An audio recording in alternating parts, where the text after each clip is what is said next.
having me. Yes, thank you for coming. Yeah. Thank you for coming. I actually checked out your channel and I was laughing because you was cracking me up with the wine and everything. And I said, you know, we can have her come on the show. So tell me about that. So, I mean, that was a whole quarantine thing. You know, when you're bored and you just in front of the camera and you just want to do things. But, I mean, I started my wine company just because I felt like, you know, a lot of people in the urban community they don't know a lot about wine, you know, and I feel like that's for us too. So I'm like, you know, why don't we put a little bit of personality on it? Because a lot of people in the wine industry are stiff. So, you know, and don't nobody really want to hear that all day. They want something that's going to engage them, you know? So. Exactly. All right. Well, tell me what inspired you to start creating this whole business.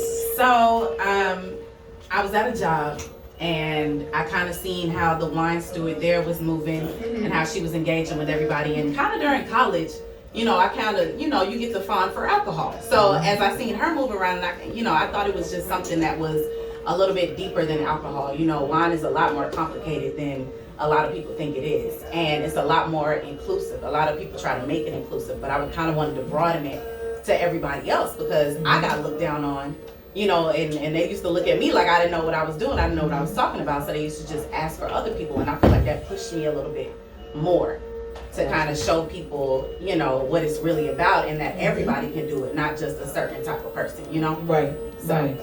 I definitely agree, and I'm loving it. Like I said, I'm loving the energy. I'm loving the vibe. Definitely with it. So I'm all for it. Is there any new endeavors that you have or anything coming up?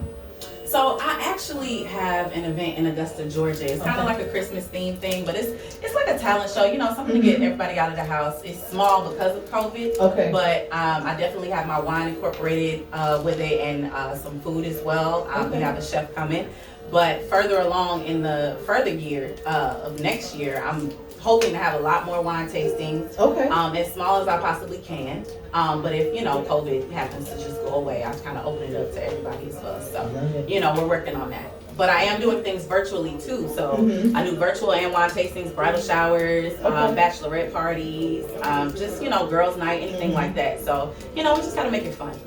You know? That's what's up. That's what's up. I'm loving to hear it. Murder, you got any questions you want to ask them? No, you good? All right. Just making sure we cover everything. So as far as I know you said you mentioned your wine. So tell me what's that like coming up with that whole, I want to say like an ingredient. You know what I'm saying? Like to kind of make your wine fit with all the knowledge that you know about wine. Like what kind of helps you put that together? I know how to do something like that. What's that? Some grapes, right? Yeah. You put some grapes with some yeast together, you know, take out the sugar, you make alcohol. My grandfather, rest in peace, he used to have us stepping on grapes because he used to make moonshine. That's dope. So I know that was dope. I can't handle moonshine, but you know, that's dope. Me either.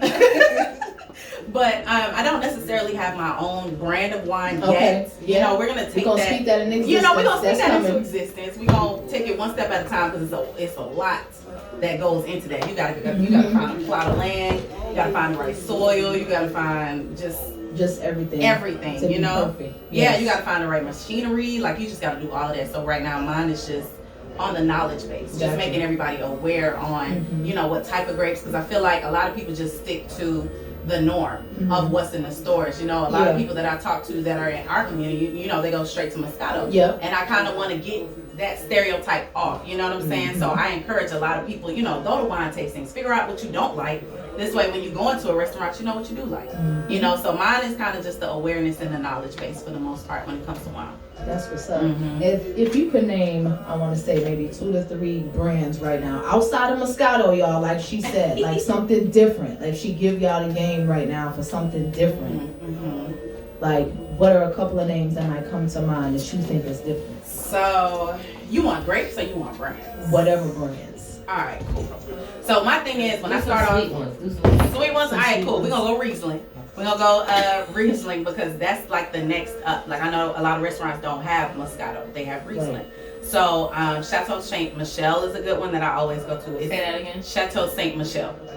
That is my go-to. They got a sweet Riesling and they got a sweet harvest Riesling. That's kind of good for like the fall. It's not too dry and it's not too sweet, but it's kind of up there to where you'll still be able to enjoy it. I also like Pinot Noir. Okay. If anybody is into that, like it's a red grape. I feel like everybody has this, thing in their head to where they think all red wine is just real acidic, like it hits you right here, and it's not really, that good. But Pinot Noir is really, really light. You don't taste nothing but fruit. You get strawberries, raspberries, things of that nature. Of course. Okay, that's what I need. Absolutely. That's what I need right there. Really, I can't take that all hard wine liquor nice. shit. It's like it's a different type of nice though. You know what I'm saying? Like it's the nice that you just have after a long day of work. If you don't want to take a stiff one, you just drink a nice glass of wine and you're good for the rest of the day. Like wine lit is a completely different liquor that I encourage everybody to try. So Okay. yeah, I'll try it. Yeah. you got to. And if I'm fucked up, I'm tagging you. You got to. Get the 13.5. Okay. Anything 13.5. 13.5. Okay. Yes. Everything of that Yes, nature. Lord. Well, So, shoot. yeah. Tell everybody where they can find you so they can start tuning into the channel, man, so they can be keeping up with the vibes, what's going on. Absolutely. So my YouTube is Aniysa B Live. And that's my same as my personal on Instagram. And then my business profile on Facebook and Instagram is R&B Wine Tasting. Okay. So you can find all the videos on there too. I put them everywhere. You put them everywhere. We gotta be on everywhere. All right. So I just want to thank you so much Thank for coming you. on the show, bringing your Absolutely. energy to the show. Like I said, we all about female empowerment, definitely. Absolutely. So I had to get you on here, man. Thank you. I had to get you on appreciate here. it. Yes. Thank you so All much. right, so you guys make sure that you follow her, man. Keep up her channel is dope. She got some great knowledge, especially for my wine tasting.